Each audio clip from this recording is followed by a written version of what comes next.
अस्सलाम वालेकुम everyone, welcome back to my channel. तो आज मैं लेकर आई हूँ रमज़ान सीरीज़ का पार्ट 3। रमज़ान आने वाला है और किचन के साथ साथ सबसे ज़्यादा यूज़ होने वाली चीज़ है फ्रिज।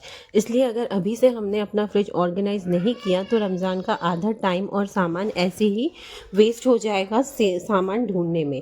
इसलिए आज deep cleaning, organizing plus Ramzan ready fridge सब एक ही वीडियो में मैं आपके साथ शेयर कर रही हूँ। तो चलिए आज का ब्लॉग स्टार्ट करते हैं। वीडियो को एंड तक ज़रूर देखना और अगर पार्ट 1 और 2 आपने मिस किया है तो लिंक डिस्क्रिप्शन में है, जाके ज़रूर चेकआउट करें। Step 1, empty everything out. सबसे पहला step, take everything out. Ramzan deep cleaning तभी पॉसिबल है जब फ्रिज कम्प्लीटली खाली हो। एम्प्टी फ्रिज हमें क्लियर विजन देगा कि हमें कौन सी चीज़ कहाँ रखनी है, कैसे सब सेट करना है और कैसे परफेक्टली रमज़ान सहरी इफ्तार जोन्स क्रिएट करना है फ्रिज में। सबसे पहले फ्रिज को पूरी तरीके से खाली कर लें। Step 2, check and discard expired items. अब सेकंड स्टेप है एक्सपायरी चेक। जो भी एक्सपायर्ड, स्टेल या यूज़ नहीं होना है उसको सीधा डिस्कार्ड कर दें।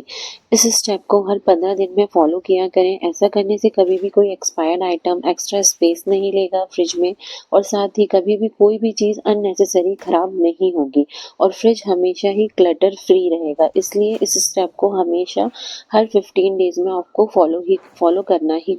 हमारे फ्रिज में चीज़ें खराब होने का और एक्सपायरी बॉक्सेस पड़े रहने का मेन रीज़न ये होता है कि हम फ्रिज को भरते चले जाते हैं और उसे चेक नहीं करते। इसलिए अपने अंदर ये हैबिट डेवलप करें। अगर आपको एक हाइजीन मेंटेन किया हुआ एक बहुत अच्छा ऑर्गेनाइज्ड फ्रिज चाहिए तो हर 15 दिन में जो भी आइटम्स आप फ्रिज में रखते हैं उसकी एक्सपायरी ज़रूर चेक करें। एंड नेक्स्ट जो भी सामान आप फ्रिज में रखते हैं नेक्स्ट मॉर्निंग आप जब उठें तो सबसे पहले फ्रिज में से लास्ट नाइट का रखा हुआ सामान निकालने की हैबिट डालें। Step 3, remove and wash all trace. अब मैं फ्रिज के सारी ट्रेस को बाहर निकाल लूँगी ताकि एक प्रॉपर डीप क्लीनिंग हो। हमें फ्रिज का एक एक कॉर्नर क्लीन करना है बिकॉज फ्रिज के कॉर्नर्स में फंसी हुई गंदगी से ही फ्रिज में सबसे ज़्यादा स्मेल आती है। स्मेल से बचने के लिए यहाँ पे आप ये टिप फॉलो करें। एक छोटा सा कंटेनर लें, उसमें बेकिंग पाउडर फिल करके उसकी लिड पर छोटे छोटे होल्स कर दें जैसे मैंने किए हैं और इसे फ्रिज के किसी भी कॉर्नर में रख दें। आप बेकिंग पाउडर की जगह कॉफ़ी का भी यूज़ कर सकते हैं और इसे भी हर 15 से 20 दिन में चेंज करते रहें। इससे फ्रिज हमेशा स्मेल फ्री रहेगा। अब मैं इन सारी ट्रेस को सिंपल जो डिश वॉशर है मेरे बर्तन धोने का उसी से ही क्लीन कर लूँगी। अगर आप चाहें तो हल्के से गुनगुने पानी में विनेगर और सोडा ऐड करके उससे भी क्लीन कर सकते हैं।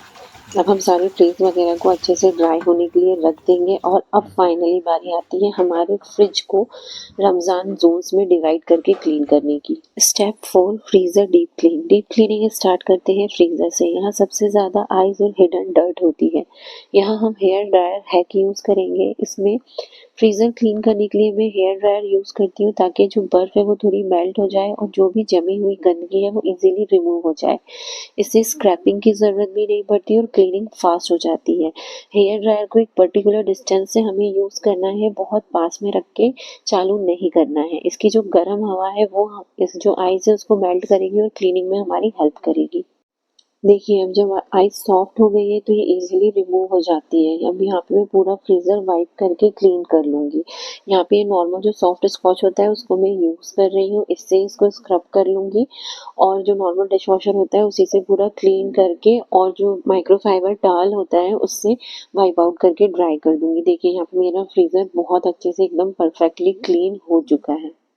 एक चीज़ का बहुत ख्याल रखें, जब भी फ्रिज की क्लीनिंग करें तो कोई भी जो हार्ड स्कॉच आते हैं ना तार वाले या वायर वाले उनका यूज़ नहीं करना है। ऐसे जो सॉफ्ट स्पंज वाले आते हैं ऐसे ही स्कॉच का हमें यूज़ करना है ताकि हमारे फ्रिज में कोई भी स्क्रैच ना आए। इस चीज़ का खास ख्याल रखें। अब फ्रिज के अंदर हम किसी भी सॉफ्ट क्लॉथ या जैसे मैं किचन पेपर टॉवल यूज़ कर रही हूँ उससे पूरे फ्रिज को वाइप आउट कर लेंगे। पहले हमें पूरा ड्राई वाइप आउट करना है।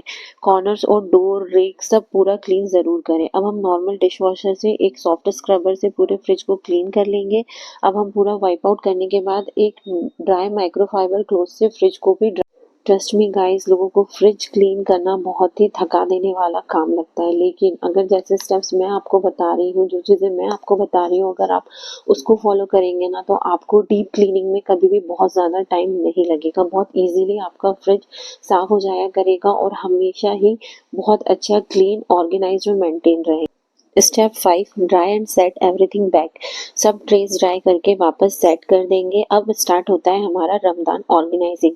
यहाँ पे आप एक टिप ये ट्राई कर सकते हैं कि ये रिक्स को जमाने के बाद आप इसके ऊपर इस तरीके से, जैसे मैं ये ट्रांसपेरेंट शीट यूज़ कर रही हूँ, इनको यूज़ करें, है ना। आप चाहें जो स्टेशनरी पे फाइल फोल्डर्स वाली मिलती है उसको भी यूज़ कर सकते हैं, या फिर आजकल ऐसे मैट्स भी मिलती है फ्रिज की, उनका यूज़ करें। इसको यूज़ करने से भी जो फ्रिज की क्लीनिंग है वो बहुत ईजी हो जाती है, चीज़ें डायरेक्टली कांच पर नहीं गिरती और फ्रिज बहुत ज़्यादा डीप क्लीनिंग नहीं मारता। इसलिए इस तरीके से यहाँ पर ये मैट्स का यूज़ करें। और आप चाहें तो जो पेपर बैग्स आते हैं, जैसे मैंने यहाँ पे दो एक नीचे वाले उसमें और जो ऊपर की ट्रे में यूज़ किया है, इस तरीके से आप इसे यूज़ कर सकते हैं। Step 6, create Ramzan zone. इस जोन में मैं mostly clear small containers use करती हूँ, क्योंकि जब बॉक्सेस ट्रांसपेरेंट होते हैं ना तो एक ग्लांस में पता चल जाता है अंदर क्या है। रमज़ान में सबसे ज़्यादा टाइम इसी चीज़ में वेस्ट होता है, ये कहाँ रखा है वो कहाँ रखा है, इसलिए मैं सब क्लियर स्मॉल बॉक्सेस में स्टोर करती हूँ। इसका फ़ायदा ये होता है, फ्रिज ओपन करो सब दिखता है, बिना सर्च किए काम हो जाता है, और सब सेम साइज ट्रांसपेरेंट कंटेनर होते हैं, जिससे फ्रिज क्लटर्ड भी नहीं लगता और चेकिंग भी इजी हो जाती है। मतलब फ्रिज के कंटेनर्स के लिए आपको सिंपल सा रूल फॉलो करना है, clear boxes, less search, less stress, more time for इबादा। रमजान में फ्रिज भी सिंपल और फंक्शनल होना चाहिए, ना कि फैंसी और क्लटर्ड होना चाहिए। मैं इस टाइप के कंटेनर्स यूज़ करती हूँ वेजिटेबल्स को स्टोर करने के लिए भी, और जो लेफ्ट ओवर फूड बच जाता है उसको स्टोर करने के लिए भी। सीरियसली अंडर बजट होते हैं ये, जो है ये 7 बॉक्सेस हैं 129 के, डी मार्ट से मैंने लिए थे। बहुत ज़्यादा कॉस्टली भी नहीं है, सस्ते हैं, और ट्रस्ट में इसमें आप खाना रखेंगे आपका खाना बिल्कुल ख़राब नहीं होता। और वैसे भी फ्रिज में रखा हुआ खाना मैं तो पर्सनली एक दिन के अंदर यूज़ कर लेती हूँ, बहुत लॉन्ग टाइम के लिए उसको स्टोर करके नहीं रखती, इसलिए इस टाइप के कंटेनर्स बेस्ट है यूज़ करने के लिए। मैं फ्रिज को रमज़ान जोन्स में डिवाइड करती हूँ ताकि रोज़ का काम ईजी रहे। इसमें जो अपर शेल्फ है उसको हम बनाएंगे सहरी जोन। सहरी जोन, इसमें सारे जो सहरी में मैं आइटम्स यूज़ करती हूँ उसको रखेंगे। तो इसमें मैं रखूँगी दही, आटा, बटर, जैम, जो बेसिकली मैं सहरी में यूज़ करती हूँ। ऐसा करने से सुबह रश में भी सब ईजिली मिल जाता है, कोई भी चीज़ मुझे ढूंढनी नहीं पड़ती। Middle shelf and lower shelf हम बनाएंगे इफ्तार जोन। इफ्तार जोन में मैं रखती हूँ चटनी, और जो भी मुझे इफ्तार बनाना होता है लाइक बॉइल्ड चने, और जो भी इफ्तार के टाइम बच जाता है उसे भी मैं छोटे कंटेनर में करके इसी जोन में रखती हूँ।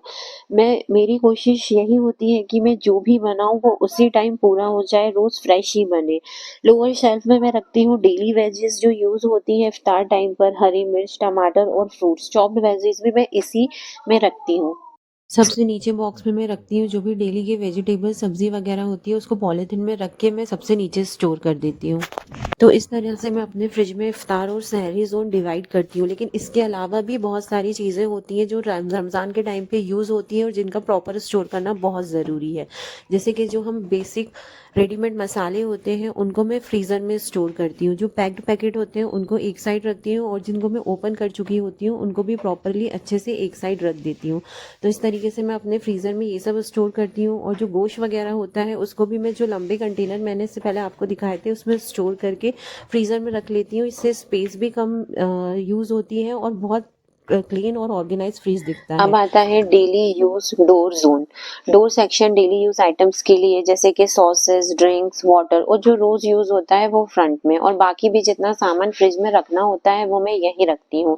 जैसे कि मैं इस तरीके के क्लियर बॉक्सेस यूज करती हूँ, उसमें जो छोटे छोटे पैकेट्स हो गए, कभी मसाले के होते हैं, कभी कुछ अचार के या सॉस वगैरह के जो छोटे छोटे से पैकेट्स होते हैं उसको मैं इसी के अंदर करके रखती हूँ। और बाकी चीजें, जैसे मुझे चाइनीज फूड बनाना है इफ्तार में, तो उसके लिए जो भी चिली फ्लेक्स हो गया, ब्लैक पेपर, उसको भी मैं यही रखती हूँ डोर के एक साइड में। और जैसे कि मुझे बेकिंग का शौक है तो बेकिंग के लिए जो भी एसेंस वगैरह लगते हैं वो सारी चीजें भी मैं डोर में ही रखती हूँ। तो इस तरीके से मैं अपने फ्रिज को कैटेगराइज करके कैटेगरी के अकॉर्डिंग पूरे फ्रिज को जमा देती हूँ। आप भी इसी तरीके से अगर करेंगे तो आपका फ्रिज हमेशा क्लटर्ड फ्री रहेगा, और आपको जो भी सामान आपको यूज करना है वो इजीली मिल जाएगा, आपका बिल्कुल टाइम वेस्ट नहीं होगा। यहाँ पे मैं जिस तरीके से डेली बेसिस पे अपने फ्रिज को जमाती हूँ ना, वही मैंने आप लोगों के साथ शेयर किया है। कुछ भी फैंसी नहीं शेयर किया, जो एक नॉर्मल रूटीन में जिस तरीके से हम चीज़ें यूज़ करते हैं, निकालते हैं, रखते हैं, बस उसी को एक अच्छे वे में रख सकते हैं ताकि हमारा टाइम वेस्ट ना हो।